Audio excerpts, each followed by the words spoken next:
Eski oyunlar be. Ah be, dünyanın en eski oyunu. Eskiden bunu seve seve oynardım. Ah be. Şimdi kesinlikle seve seve oynamıyorum. Arkadaşlar mükemmel bir videonun karşınızdayım. Şükür arkadaşlar bir bas oynuyoruz. Çok güzel oyunmuş bu. Bunu oyunu çok seviyorum. Kesinlikle ya. Kesinlikle. Şimdi heyecanla oynamıyorum. Yani böyle oynamıyorum. Arkadaşlar sizleri çok seviyorum. Sizlerle canım böyle oynamıyorum ya. Kesinlikle yani arkadaşlar. Böyle oynamıyorum bu oyunu. Kesinlikle oynamıyorum. Arkadaşlar sizleri çok seviyorum. Bye. Bye. Mükemmel bir video olmuştu bu. Bu video sizden 15 yaş bekliyorum.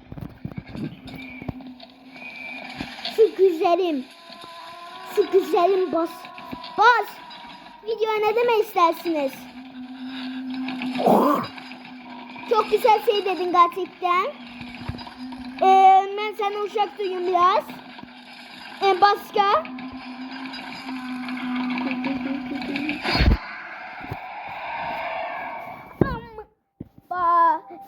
Kesinlikle eski zamanlarda böyle eğlene oynamadım. Seve seve oynamadım. Bye.